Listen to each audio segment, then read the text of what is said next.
In the morning, police would later say it all started with a phone call. A simple phone call. But at the time, Mark Dalton didn't know his life was about to end. He was asleep when the phone rang. The clock beside his bed glowed 2:17 a.m. Mark opened his eyes slowly. He didn't panic. He didn't jump. He was confused. No one ever called him at that hour. The room was silent except for the soft hum of the refrigerator in the kitchen. The shadows on the wall stretched across the floor as the streetlight outside flickered. The phone rang again. Mark reached for it and looked at the screen. Unknown number. He stared at it for a few seconds, heart beating faster. He took a deep breath and answered. "Hello?" he said. At first, there was nothing. Then, breathing. Not fast, not nervous. Calm. "Who is this?" Mark asked. "You shouldn't have answered," the voice replied. Mark sat up. "Why are you calling me?" "Go check on your daughter," the voice said. The line went dead. Mark's heart began to race. He jumped out of bed, grabbing his robe, his mind spinning with possibilities. "Emily?" he called. No answer. He ran down the hallway. Emily's bedroom door was open. That was unusual. She always closed it before sleeping. The bed was empty. The blanket pulled back. The window open. Cold air moved the curtains. She was gone. Mark called her, straight to voicemail. He tried again, urgency rising in his chest. By sunrise, police arrived. Detective Laura Hayes was there.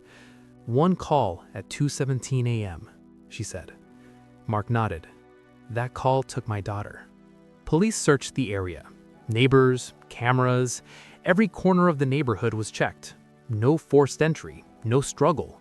It was as if Emily vanished. By evening, the story was everywhere. Missing child. News vans and flashing cameras filled the streets. Mark stood in front of cameras. "My daughter is 12 years old," he said. "She has brown hair and green eyes." His voice shook. "If anyone knows anything, please help me." That night, Mark returned to an empty house. Alone. He walked through every room, touching surfaces, checking corners, hoping she might be hidden somewhere. At 2:17 a.m., the phone rang again. "You have her," he said. "You're slow," the voice replied. "What do you want?" "Truth," it said. "You already know." Detective Hayes started digging into Mark's past. She found reports of a chemical plant accident 10 years earlier. A worker had died. The report blamed equipment, but hidden complaints suggested Mark ignored warnings. The complaint disappeared. Mark moved cities soon after. The pattern of the calls now made sense. 2:17 a.m. It was a warning, a reminder. Mark went live online at sunrise. "I lied," he said. "I knew the system was unsafe. I did nothing. My silence killed a man." Tears ran down his face. "Please, let my daughter go." Police traced the call activity to an abandoned warehouse. Inside, they found photographs of Mark, Emily, and their home. Someone had been watching them. Sarah Reed, Daniel Reed's daughter, was arrested. She admitted everything. "The calls were for him," she said. "He needed to hear it. 2:17 a.m., the time my father died." Emily was alive in Mark's car, unconscious but breathing. For a moment, it seemed the nightmare was over, but guilt does not end quietly. Sarah's calm voice left Mark unsettled. Every detail of the past was replayed in his mind. The warnings ignored, the faces of people he had let down, the cries he had never answered. He felt the weight of 10 years in one instant.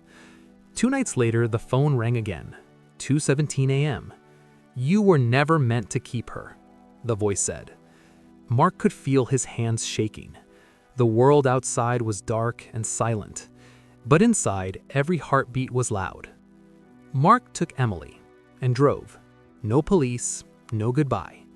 The forest road loomed ahead, the same place where truth always ended. Rain tapped the windshield. Fog rolled across the trees.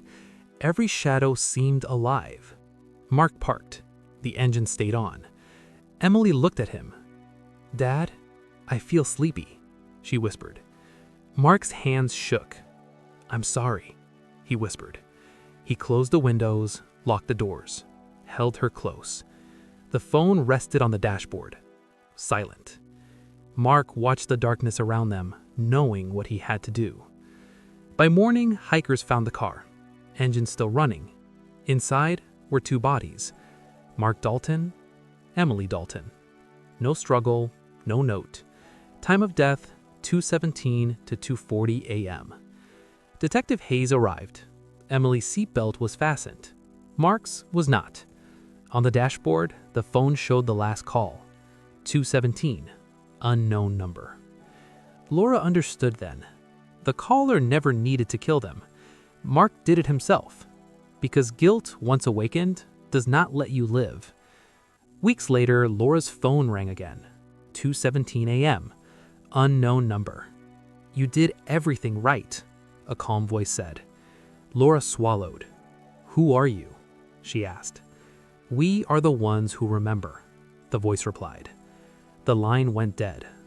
The calls were not revenge. They were reminders. Laura thought of Mark and Emily, of the calls, the fear, the guilt, and the darkness that led them both to die. She realized the network of people and technology that allowed this to happen was larger than one family. And somewhere, right now, another phone was ringing. 2:17 a.m. A new story would begin. Don't forget to like, share, and subscribe for more real crime mysteries and dark stories.